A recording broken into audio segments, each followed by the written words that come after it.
Well, g'day curd nerds. G'day curd nerds. Well, g'day curd nerds. Well, g'day curd nerds. Well, g'day curd nerds. Well, g'day curd nerds.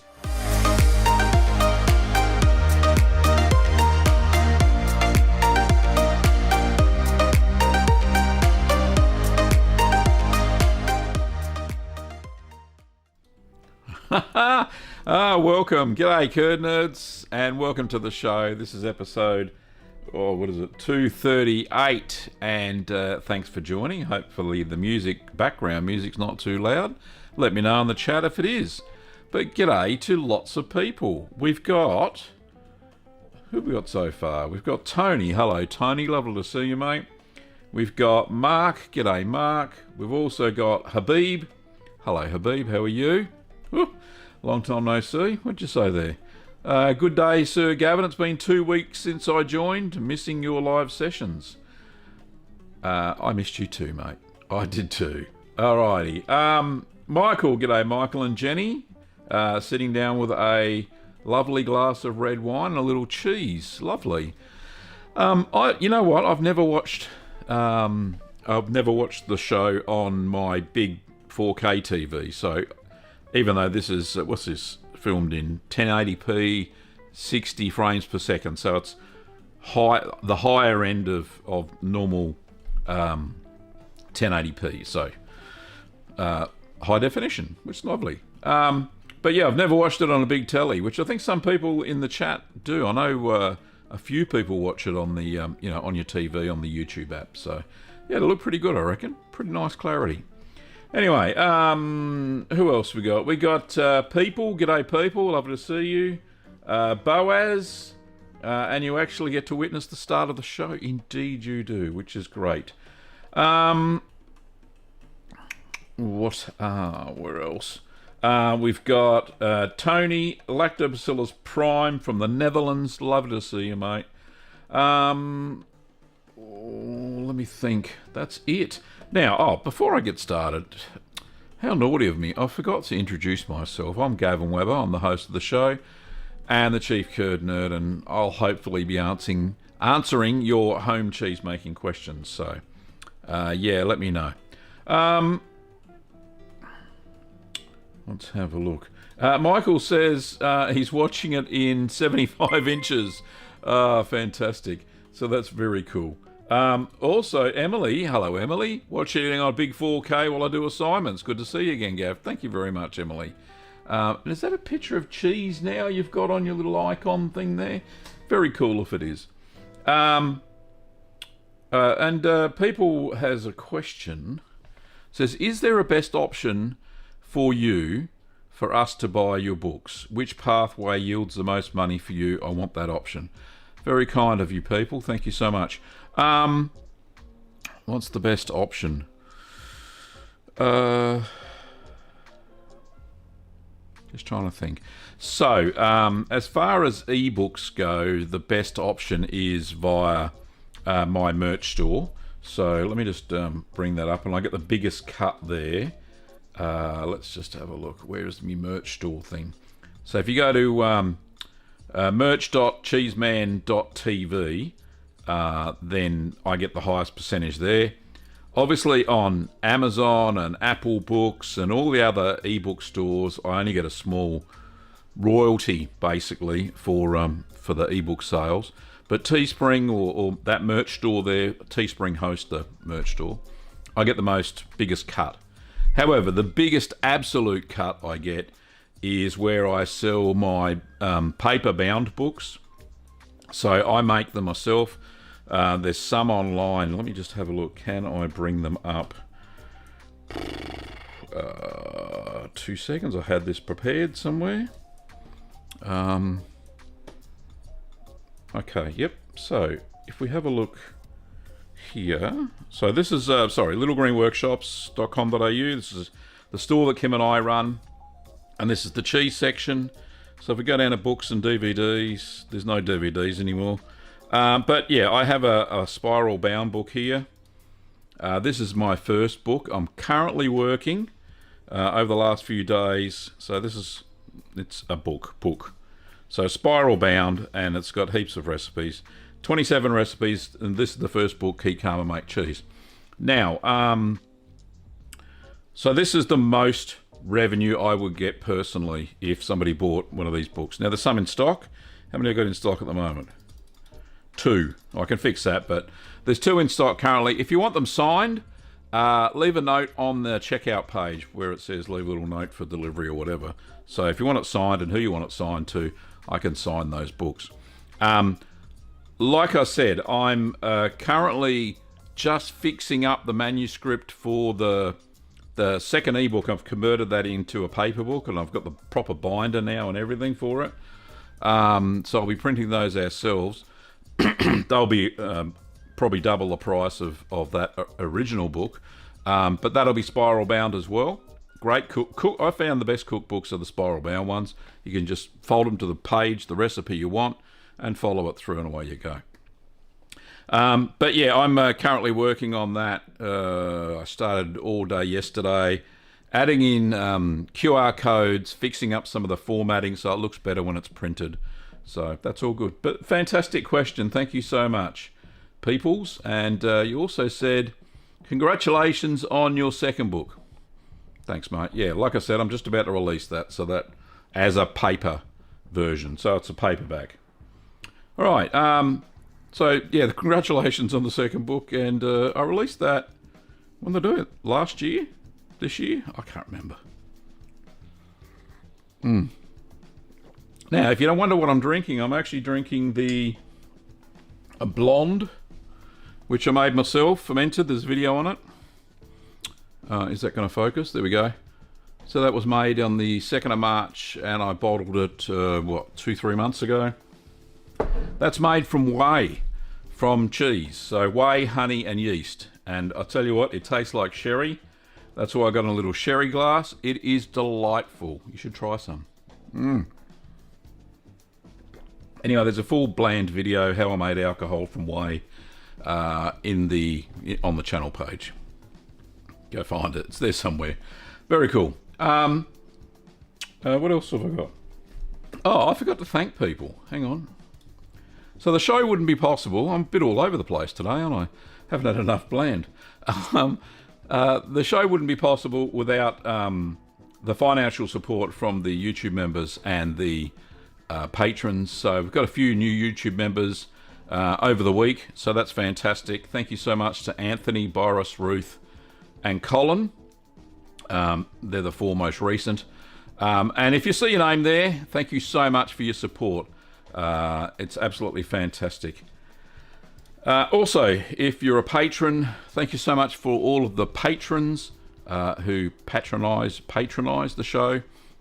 Without your support, we really wouldn't be able to put it on twice weekly, the live version, and get the ingredients and stuff for all the other cheese making videos, and all the time I have to allot out of the business side of things.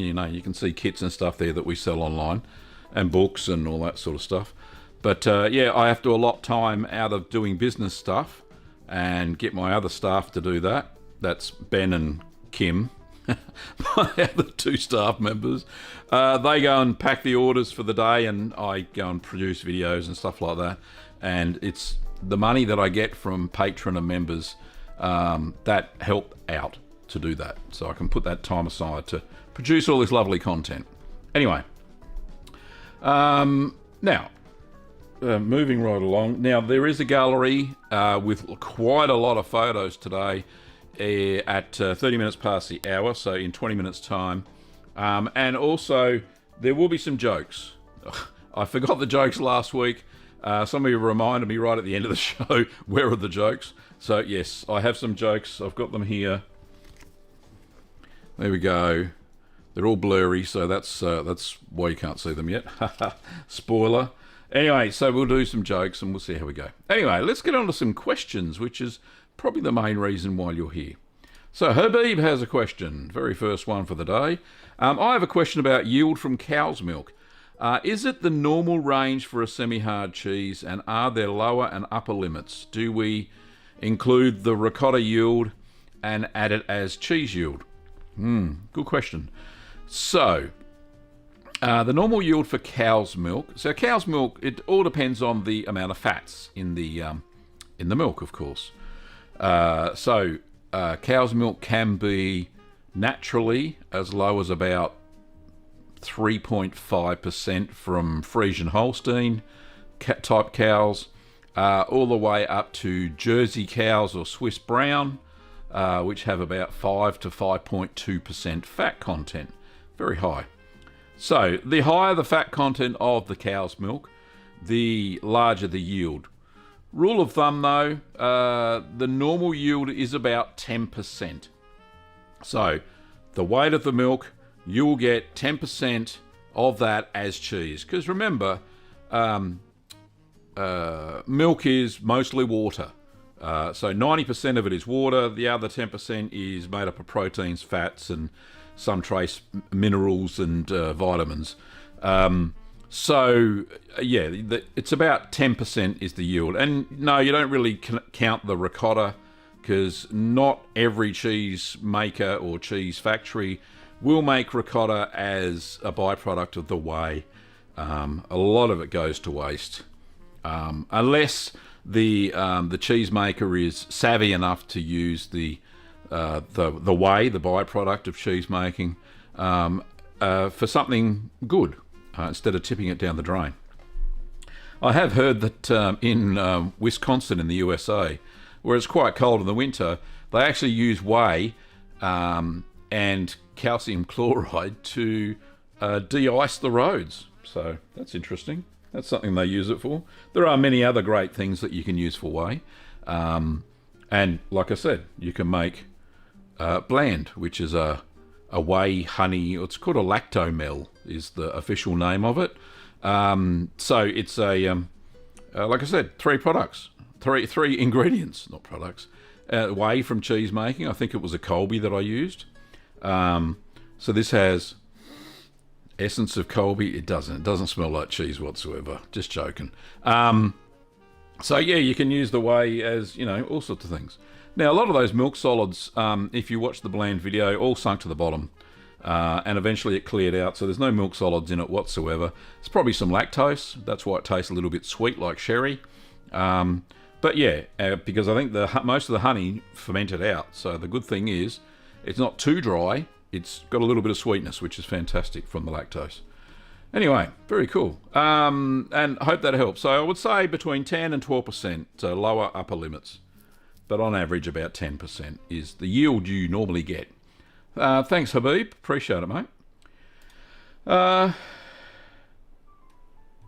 Emily says, it is. It is. What is? I don't know what is. Hang on. Something I've missed here somewhere. Don't know what you were saying. But Emily says, a mochi bun made it from one of your recipes. I think it was delicious. Okay, cool. Tony says, have you seen the World Encyclopedia of Cheese? I have it, and it is a big, beautiful coffee table book. If you know it, please let me know what you think. Best wishes, Tony. I'm not sure. World Encyclopedia. I've got in my other room, and I should bring more books out here. But in my study, where I actually where I study and do other computing, where I've got another computer there that I do other stuff. But yeah, that's where all my other books are. So I think I do have I've got the Oxford Encyclopedia of Cheese. Could be the one. I don't know if it's the World Encyclopedia. I'm pretty sure it's an Oxford one. But yeah, it's thick as. It's massive. I think I've read about half of it. But it's a great book. But the one you're talking about maybe a bit different. Anyway. Okay. Oh, right. So Emily's saying, in the cheese in my profile picked is from one of your recipes. Thank you, Emily. Appreciate it. Which one specifically is it? I'd love to know. Tony says, hi Gav, up early in Pennsylvania. My question is, when developing a new cheese recipe, How do you determine the amount of pounds and the pressing time? Right. So it depends on how moist you want the cheese to be, Tony. So obviously the harder you press the cheese, the drier it's going to be. And the more compact the rind is going to be as well. If you want a cheese that's quite moist, a little bit like, say, Caerphilly, you'll notice that I've only pressed it at about, what was it? It was about 12 kilograms or 20 pounds, roughly, of pressure. Whereas when you have a cheddar or, say, a Parmesan or any of those hard Italian cheese, they're pressed at max pressure that my little spring press can afford it. And they're all drier cheeses. So the amount of time is how long it takes to consolidate the rind. So the rind closes up, basically. That's what I'm looking for. The amount of pressure obviously determines how quickly that happens as well. So when developing a recipe, the considerations you need to take with that pressure and time is moisture in the cheese, how dense the paste of the cheese is going to be, and ultimately how dry and how much the rind is consolidated. So there's some things to consider.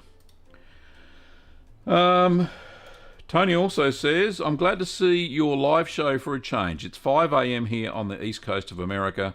I'm in the state of Maryland. Lovely. There is a weekend show, Tony, that probably would be like Saturday afternoon, your time. I do it at 8 a.m. 8 a.m. on Sunday morning my time, which would be about 5 p.m. I would think, over on the east coast of the US. So that the time zone changes are really better for international viewers when our daylight saving starts and everybody else's finishes. So it's a bit better, I think. So that's good. Okay. Next question is from Jeanette. Hello, Jeanette. Lovely to see you. Lovely profile picture. G'day. Stirring curds as I type. My first go at Edam. Thanks for sharing your knowledge. Thank you, Jeanette. Appreciate it. Very cool that you're stirring as you're watching. Okay. Tony says, just sent a cheese of the Cheese Cave to the gallery. Thank you, Tony. That won't get in today's because I've got to do a bit of stuff to get it into the gallery. So that will be, if you want it next week, let me know for the Wednesday show, or if you want it for the Sunday morning / Saturday show, let me know, and I'll do that. Okay.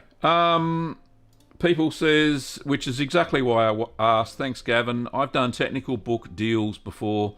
20% is the going rate there. Ouch. Yeah, indeed. You don't get much of a commission from Amazon, iBooks, and all that sort of stuff. You know, you get a few dollars off the price. I think you get about it's about between 20 and 25% if you're lucky. But like for the paper versions that we create here at Little Green Workshops, straight off our printer, high quality printer, and we bind them ourselves, binded with love by me. I'm the only one that binds the books in this place. So you'll know if you buy it, you'll know that Gav bound it for you. There you go. Okay. Generator says, I've just started making cheese and I have a cheddar, Colby, and Edam currently aging. My daughter wants me to make a strong hard cheese for her. What can you say? Can you say which is the easiest and ready the soonest? Strong cheese. Ooh. Let me think. So the problem with strong cheeses and hard cheeses is they're strong and hard for a reason, and that reason is the aging time. So the minimum time, and probably the easier one to make of all the hard cheeses, would be Romano. So I've got a Vicino Romano, which is cow's milk Romano, which has the addition of some lipase as well to give it a bit of kick, a bit of piquant flavour. as they say, spicy flavour. I aged that at a minimum for 10 months. 10 months was the minimum before I open it up. That's when the flavour's fully developed. It takes quite a while for the lipase that you add to the milk to actually break down the fats and create those amazing they go from long chain fatty acids to short chain fatty acids, and the flavour changes into that lovely flavour that you get. But it takes time. That's the problem. It all takes time. So cow's milk Romano, 10 months minimum, and that would be probably the easiest because you don't have to use skim milk or anything like that. You just use normal cow's milk, and you're good to go. So there you go, generator. Hope that answered your question. All was right says g'day. G'day, all was right. Lovely to see you. Habib says, thank you for the clear answer about cheese yield. For hard cheeses like Parmesan, what is the time needed for the cheese to brine, considering I will take longer than usual to get 2 or 3%? I don't understand. Right, let me read it again. For hard cheeses like Parmesan, what is the time for the cheese to brine, considering it will take longer than usual to get to 2 or 3%? I'm not sure. I don't understand the question, Habib. Can you try and rephrase that, mate? I don't understand it. But yeah. Try it again, and I'll see if I can answer it. Sorry about that. Elliot says, yep. Yeah, the weekend is 5 p.m. Eastern time exactly. Haha. Gavin really knows his time zone conversions. Not really. There's a trick, because this one's at 8 p.m. The other one's at 8 a.m. I just subtracted 12 hours. There you go. So when somebody said it was 5 a.m. in the morning, I figured out that it'd be 5 p.m. There you go. I just do maths. It's simple. I am Ra. Greetings from New Zealand. Always learning. Thanks, mate. Thank you. I am Ra. Love to see you all the way in New Zealand. Tony says Sunday is fine for the pictures. Okay. All right, Drone. I'll put that down. Tony, Sunday. Just a little reminder. Thanks, mate. Appreciate it. Tony, the other Tony, says, thanks for letting me know about the weekend show. I look at all of your shows, but I really like to be with you live. I recently found your channel and really love your content. Thanks again. Thank you, Tony. Appreciate it. Now, just so people know, and when you know when I'm going live and stuff like that, let me just show you something. Let me just bring that up. So, is this going to work? Right, so just so you know when I'm going live, if you don't know, just go to the channel page. You go, when's Gavin going live? That's the question I get answered all the time. Go to the live tab, because they've got one now, which is fantastic. And you're going to actually see. So this is the one that's live now. If I clicked on it, I'd see myself. I'm not going to do that because it looks a bit freaky. But the next one, as you can see, 2:39, is scheduled, and it tells you the scheduled time in your time zone and the day in your time zone, just there. Okay, and then you can always hit the little notify button, and it sends you an email. And if you're somewhere, got a browser open, or you got the YouTube app open, it will tell you that it's starting. Yeah, so that's always go. If you go to the live page, you can now tell, which is a great addition. YouTube only added this in the last 2 weeks. They've got the video tab, which shows all the videos without any of the live ones in there. So if you want to find the latest video that Gav did about cheese making, then it's there. If you want to see the latest short that Gav did, then you can go to the shorts tab, and obviously, like I said, you can go to the live tab, and there you go. The same on iOS and Android in the YouTube apps. Those tabs are there now, so you can actually see all that, which is absolutely fantastic. Alrighty, now before we do any jokes or anything else, and there's a couple of more questions. Let's have a look. I'm going to give a gift away because I'm a nice man, Here we go. So if you're quick enough and you haven't already not a member already, then pounce on these. I'm going to throw 5 free memberships to the channel into the chat, and yeah, grab them if you so desire. It will show you in the chat how to do it if you're not quick enough. Alrighty, so very cool. So thank you for all those people those picked up those gifts. So we've got who picked one up? Let's have a look. Jan, Lily, Mark, Fresh Country Ales, and John. Welcome everybody, and your little star. There it is. There, which way? That way. It's reversed on the screen. All coming up, lovely, and a little thing there. Very nice. But yeah, thanks for becoming the new members of the channel. You'll join the list of members that I show at the start of the show. Plus, obviously, you get some perks, and that is the perks are early access. You get a cool icon now in the chat, and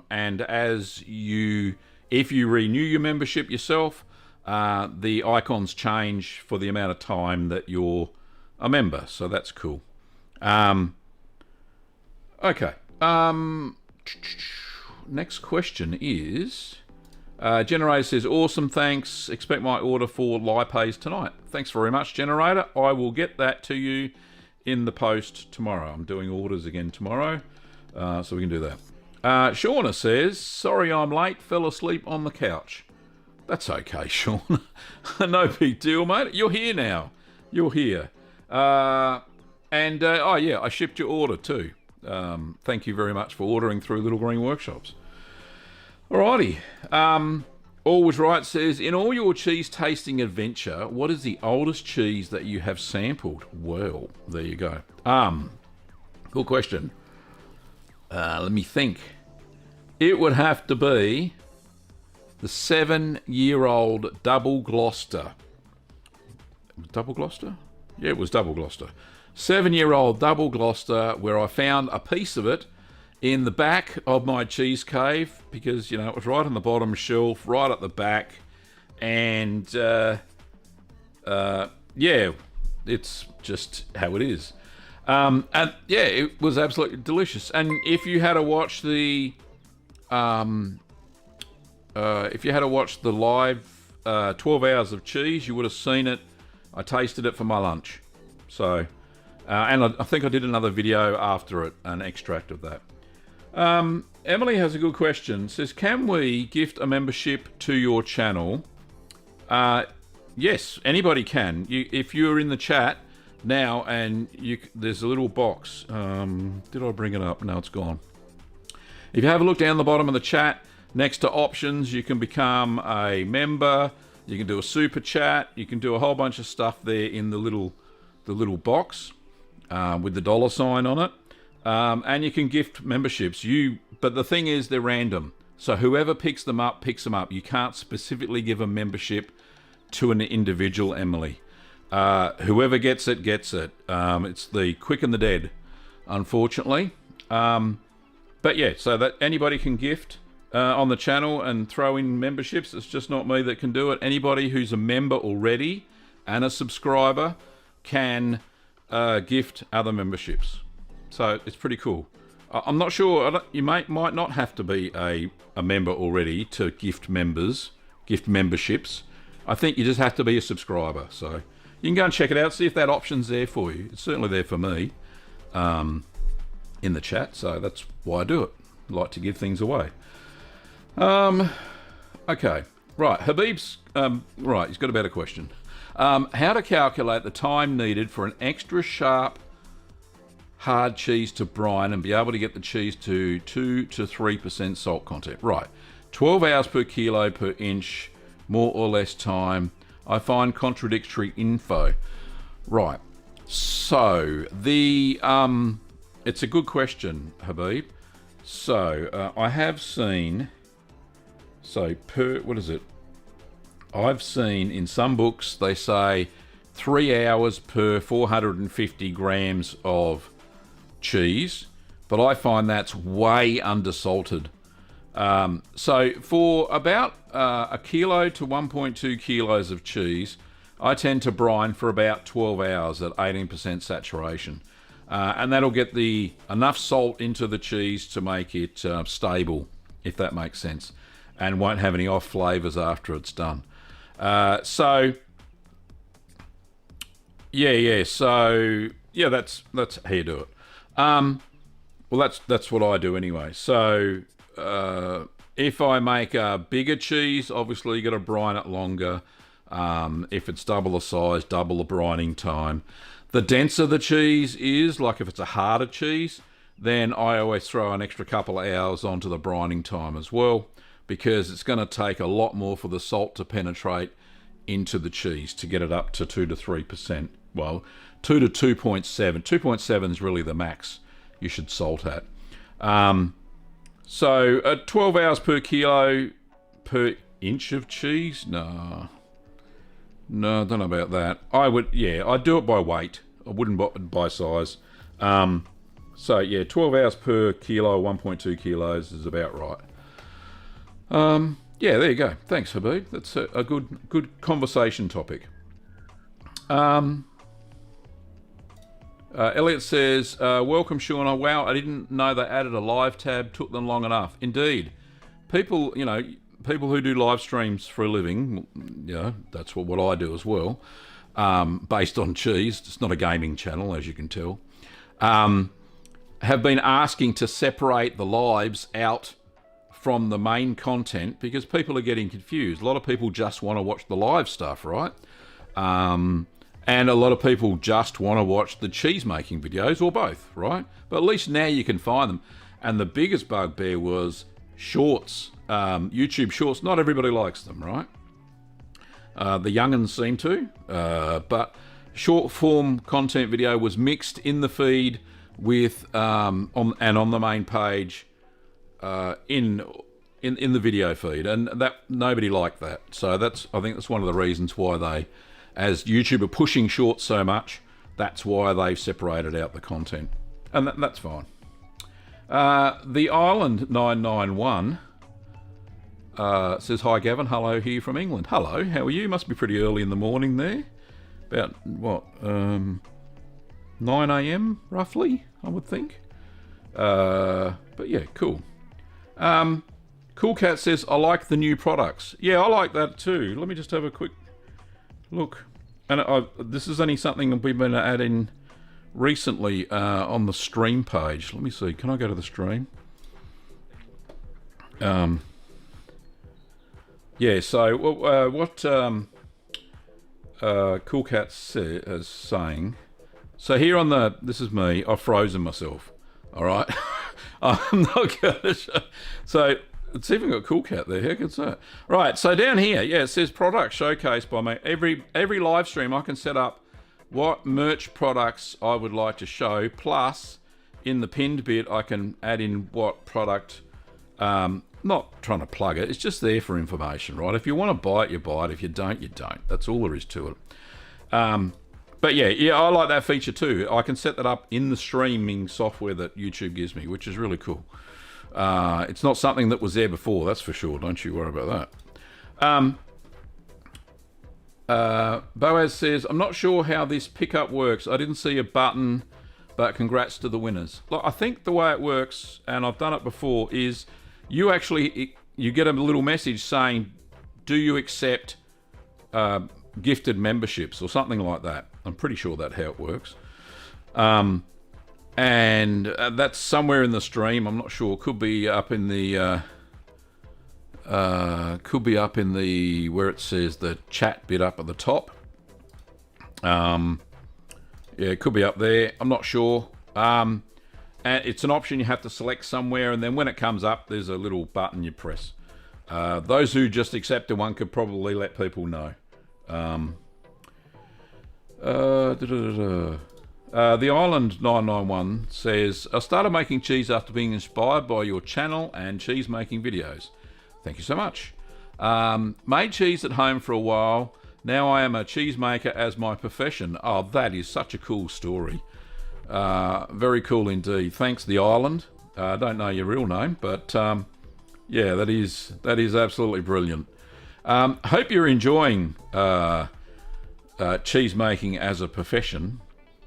They say that when you're an artisan cheesemaker or a small scale cheesemaker, it's what do they say? It's 20% making the cheese and 80% cleaning. So I don't know. I'll let you let you tell me that, but that's quite impressive. So.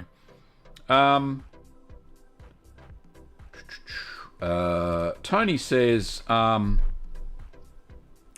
the future, can you tell me how to grab it if you send out the other memberships in future? I was totally lost. Yeah, it's a rather quick thing, Tony. I don't quite understand the dynamic either, as I've never picked up a membership from somebody else's channel, and I can't pick up my own, obviously. Yeah, it's interesting. It happens. If you really want to be a member, you can always. I think it starts at $6 Australian, which is not very much US. I think it's about $2, and you get early access to videos and a whole bunch of other cool stuff. The island says, "Yep, it's 9 a.m. Been making cheese since 5. Oh, you poor pucker. That's crazy." Shauna says, "I woke up in time to find out about 2 cheese encyclopedias. Just bought both of them." I tell you what, they're pretty thick, and they'll halfway through they'll send you to sleep, Shauna. But you can cherry pick. Obviously, encyclopedias are meant not from reading from start to end. You go and look up a topic, and that's what I tend to do when somebody mentions a cheese they'd like me to make during the either the live stream or in the comments of any of the other videos. I go straight to the encyclopedia because it's even online, it's very hard to find some of the obscure ones. But the cheese encyclopedias, most of the time, have at least the name of the cheese, what kind of milk it's made from, the region it's from. It doesn't have ingredients or anything. It's not recipes per se, but it describes the characteristics of the cheese. And then usually what I can do is that person who commented in the comments, I can go back to them with a recipe that I've made the cheese from that is similar to what they've requested. So I'll never get the environment has the environment, the bacteria's in that environment has a lot to play with the different flavors of the cheeses throughout the world. A lot of people underestimate that. Really, when people request different types of cheese, they are so obscure and to one little region of the world where those conditions only exist. In fact, there are cheeses in Norway that I've been told, Verbost something, can't remember the name of it. It's made in one town, in one factory, and apparently there's no way people can replicate it because the bacterias that live in the cheese and create the cheese, that's where they're found, in that one factory, in that area, and in the milk around that area. So, yeah, it's very specific. That's why it's not until commercialisation and refrigeration that we've been able to taste all these amazing flavours of cheeses around the world. We live in amazing times, is all I can say. You go back 100 years, and you'd be lucky if you lived in England, you'd only know what cheddar is. And half the time you wouldn't even know what that is, because if the cheese didn't get from the West Country to, say, London, I know trains and industrialisation started to happen, but pre-industrialisation, cheeses were fixed to one market town. And that's the style of cheese, you knew what it was. So we live in amazing times, is all I can say. Cool Cat says, I discovered Somerset Nibbler from a local farmer's market. I'm maybe going to attempt some cheddar as a first cheese. Either that or Petite Blue. My advice, Cool Cat, is choose one and go for it. Don't hesitate, just do it. Otherwise, you'll never get around to doing it. So, even if you make ricotta as your first cheese, it doesn't matter. But yeah, Petite Blue's fairly simple. There are some things that can go wrong. The temperature's got to be right in the cheese cave to mature it properly. Otherwise, it'll start stinking like ammonia, and will go very runny very quickly. That style of cheese tends to. Cheddar is a fairly safe bet. Farmhouse cheddar is the easiest. So if you want something that tastes like the supermarket style cheddar, but a better one, of course, then try a stirred curd cheddar. So you'll find stirred curd cheddar or farmhouse cheddar style cheeses on the channel. There's no cheddaring involved. There's a lot of stirring, mind you. That's why it's called a stirred curd cheddar. And that gets rid of a lot of the moisture. But it does have a cheddary flavour.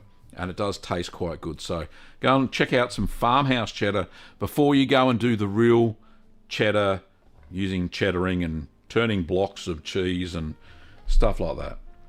Much, much easier. In fact, it was one of the first cheddar style cheeses that I made. Okay. The island says, I'm Tom. Hello, Tom. I'll send you an email all about it. Perhaps we could have a chat sometimes. And yes, it's mostly cleaning. There you go. Yeah, that'd be fantastic, Tom. I'd love to get you on for an interview, actually. And I'm sure make a great podcast episode, a nice chat with a fellow cheesemaker. I'd love to hear your story. So shoot me an email. Sorry, itchy eye. So email address is in the About tab of the channel. I'll show you that after the gallery. And, oh, gee, we've gone way past the gallery time. Nobody reminded me. Let's do the gallery now. Before I forget, we're way into gallery time. Goodness me, the show may go over by a little bit, but that's okay. If you're willing to hang around, you can hang around. Let's have a look. Gallery. I'm so much fun today. I get so much fun. Anyhow, right, here we start the gallery. Right, the first one is from Boris, and he's got a cheddar here. Hang on, let me see if he's got a note. I'm sure he's got a note somewhere. Where's Boris? Right, Boris says, Hi Gavin, here is my cheddar wheel that I've been aging in the cave right now. I had a problem with the curds being too small, but hopefully it turns out well. Take care, Boris. Yeah, I can see that a little bit of cracking there, and maybe a bit more pressure would probably help, mate. Other than that, nice cheese structure. It'll be interesting to see what it tastes like, and hopefully it doesn't get infected with mould, because with cracks like that, especially in the rind, you may get some issues.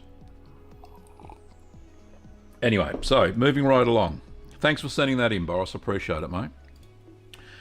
This next one is from Colin. Let's make that a bit bigger. This is Colin's first attempt at Red Leicester.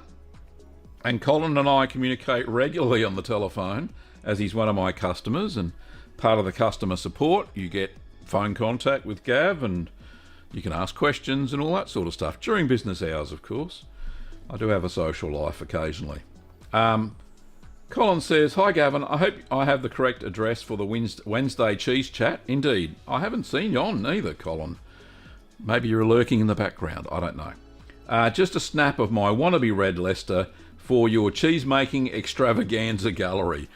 I never call it that. It's just the gallery, mate. It's pretty cool. But thanks, mate. That's a lovely looking cheese. Maybe a little bit more annatto next time if you're going to make a Red Leicester. But it's orange enough. That'll do, I reckon. It's going to taste fantastic either way, mate. You've done a great job there. Well done, Colin. Okay, what's this a picture of? This is from Kevin, and Kevin sent me some stuff. It says, G'day, Gav, and greetings from the old Dart. I think that means England. Couple of pictures... Attached are a couple of pics of my attempt at your Wensleydale and cranberry recipe. You weren't kidding when you said this cheese takes a long time, but it'll be worth it. It is one of my most favourite cheeses. Also, see the pic of my homemade pressed. Hang on. So that's the top of the cheese. That's under its brolly. That is a nice looking cheese. I don't know what mould you use there, mate, but I like the little flange around the outside. Very interesting. But yeah, make sure that is vac packed as soon as it's dry, because you're going to get mould, and the cranberries do attract mould. I found that when I did mine. I had to quickly clean it up and vac pack it, and it worked out fine. Look, you can wax it if you want to. That's not going to be any issue either. But yeah, very cool. Well done, Kevin. Now this is Kevin's press. It says, also see a picture of my homemade press in action with 2 engineer bricks and a concrete block, which equals 22 kilograms on the nose. Best wishes, Kevin. Well, it certainly pressed your cheese well, mate. And I love the addition of the spirit level. I've seen so many wonky cheeses lately. I think people don't check, but that is spot on. And the bubble. Let's have a look. Can we get in there? Oh, it's in the centre. Perfect. Absolutely beautiful. Well done, Kevin. Thanks, mate, for sending those in. Appreciate it. Okay. Next picture is from Michael. Late entry. Michael, what's he got to say? And Michael's in the chat there somewhere. Michael says, hi, Gavin. Red Leicester just out of the press after 26 hours. Now time for a couple of days drying. Not sure if I should have added more annatto. Michael and Jenny. Look, it looks fine. Red Leicester and Leicester cheese are the same thing, less a whole bunch of annatto. But that's a good weight. So 1.452 kilos. 1.5 kilos, what's that? 3 pounds, roughly, in imperial. But yeah, that's a good weight. Good weight, and look, the colour looks fine. But yeah, the more with Red Leicester, I think 42 drops of annatto was about, when I made a Red Leicester, that's the colour. I got the proper colour eventually. This is subsequent from the one that I made in the video, which kind of looked like this colour. But about 42 drops is about right, I found. But thank you, Michael and Jenny, for sending in that cheese. The next one is from Peter, who I think is in the chat as well. We've seen Peter says I'm late. Making Cotswold as I'm watching. Well done, Peter. So I got your cheeses. Let's have a look. He's got a description of what each of them are. Okay, so this one is a Bowland Lancashire and a Lancashire with red wine. Cheese made with raw Jersey milk with my own mother culture. Asked about Bowland recipe. It's very crumbly. It looks great. What are these? What are the things in it? I'm not sure. I'll have to go and look that up, but it looks interesting. Very interesting, dude. Bowland.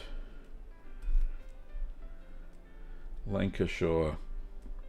I'll check it out. I'm sure there's a recipe. If not, Peter, you got the right email address the first time, so if you got your variation on the recipe, then yeah, if you could shoot it through, that'd be fantastic.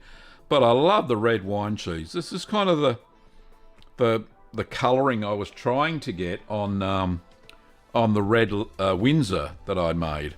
A bit stronger than this, but the marbling is absolutely fantastic, and I love the way it's all come together.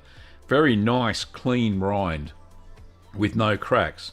So absolutely perfect, Peter. The next one, can I zoom in a bit? It's a little bit dark, light, I mean. This is Sage Derby. And yes, it's got some nice green. That's absolutely fantastic. Probably greener than the Sage Derby that I made. These are camemberts, and they look ready to eat. Absolutely fantastic. Well done, Peter. I'm very impressed with your cheese-making skills. This is a Lancashire cheese using curds saved over 3 days to the original recipe from 1909. That is very, and it's cloth banded as well. If you zoom in, he's cloth banded the cheese with lard and written on it. So that looks like one that's not cloth banded, and that one is cloth banded. So well done, Peter. Appreciate that. That's really good. There is another one from Peter. This is his cheese board.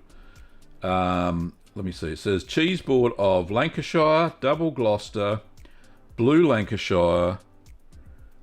I don't know which one's which, but red Lancashire, Sage Derby, Cotswold, Bowland Lancashire, lactic cheese with herbs, and garlic, paprika, red wine, lemon pepper, and Belper cannoli, which is right in the centre there. But those lactic cheeses look lovely as well. Very similar to the Cheeseman Tel Bazaar, which was absolutely lovely. The Maltese style cheese. That's a lactic set sort of cheese as well. And last but not least, from Peter, this is his Belper cannoli. So it's the black pepper version, and he's also got a smoked paprika version, but it looks like, if we scroll in, oh, that way, it looks like something else is on there. It looks like some smoked paprika and some bits. Not sure what the bits are, but yeah, it looks really good. They look fantastic. I hope they tasted great too. But well done. Thank you, Peter, for sending those in. Absolutely fantastic cheeses. Well done. And Peter has said in the comments, I'm just reading that now, I love live, dried fruit, apple and cinnamon is in the Bowland, Lancashire. Thanks, mate. Okay, last but not least, I think it's last. It might not be. There might be a couple more. Let me have a look. No, this is the last. So this is a request sent in by Rolando. He's in Norway. And he says, "Hi Gavin, I've been making a lot of cheeses lately. Caerphilly is wonderful. Sal Giorgi is also very good and easy to make. I make Port Salut, Manchego, Reblochon, Tallagio, etc. Now is the time for white and blue cheeses. I have once made Camembert, but it did not get the ripening timing right. It was over-ripened and smelt and taste of ammonia, and it was not acceptable. Do you have a cow's cheese recipe that is soft and creamy, buttery consistency with a natural ripened rind? I do not get used milk, otherwise being Portuguese, it would make my favourite cheese like Serra de Estrela, which is a raw, used milk, salt and dry thistle, 45 days waiting, and that's it. See pictures attached." This cheese looks absolutely amazing. So this is he hasn't made it, he's just sent it in to me. So it's Serra de Estrela. So must be a very regional cheese. I'll write that down. I don't have a recipe that I can remember in a book. But yeah, very cool cheese. There's another picture. There it is, with the cut open and all its gooiness, which looks absolutely fantastic. So in answer to your question, Rolando, do I have a cow's cheese milk recipe that's soft, creamy and buttery with a natural rind? Yes, Budakäse. So Budakäse is probably, it's not like this. This is specific to that sheep's milk cheese. But Budakäse is soft, creamy, buttery consistency. It's a German-style cheese. It's made with the thermophilic starter culture, but it is absolutely delicious. So you could give that a try. I don't think you'd have too many problems with that. And it is very tasty and creamy. Okay. That's all of the gallery today. Thank you so much for everybody who sent them in. I really appreciate it. Let me see. How do you send in pictures? Let me see. There is a way. So we go to the channel page once again, and go to the About tab.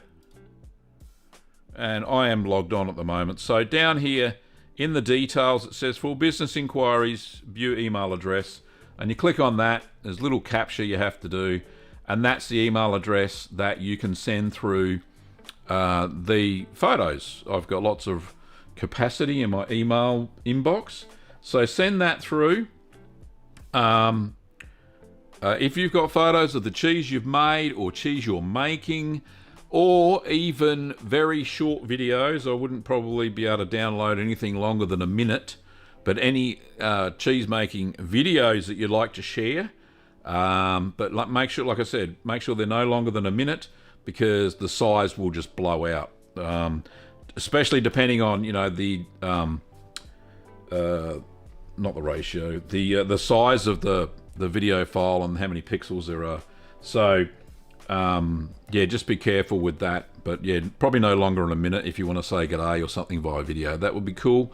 You should be able to send it to that email address.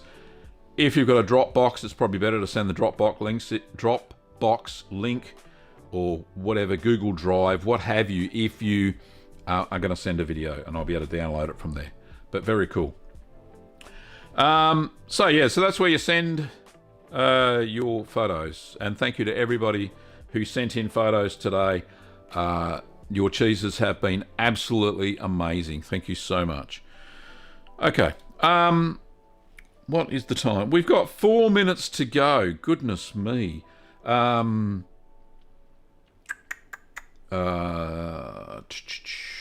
the question? Elliot says, lol, $6 Australian is about $4 US. The conversion rate's not gotten that bad, Gavin. Well, the other day it was down to like $1 Australian was worth 60 US cents. So it was way down there. I think it's got a little bit better in the past week, but yeah, not much indeed.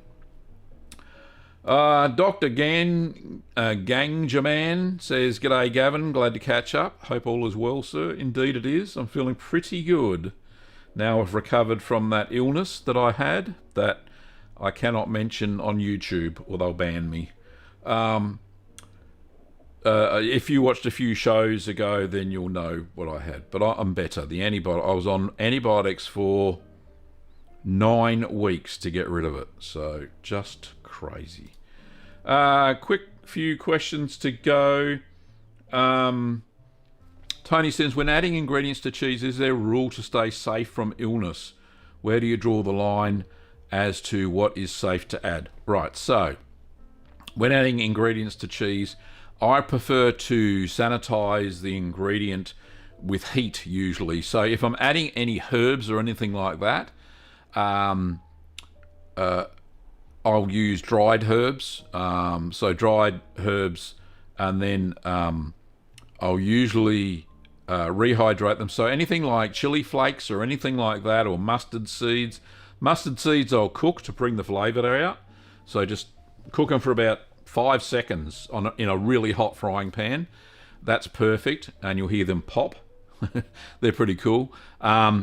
Chili flakes I'll boil in like half a cup of water for about 5 minutes. Same as any other sort of spices. Cumin seeds, they kind of expand a little bit and give you a little bit of flavour as well. Or you can toast cumin seeds. Same as caraway seeds, you can toast those before adding them to the curds. Always apply some sort of heat treatment to the herb or spice before you add them to the cheese. And that way, that'll kill off any bacteria or yeasts that may then contaminate your cheese.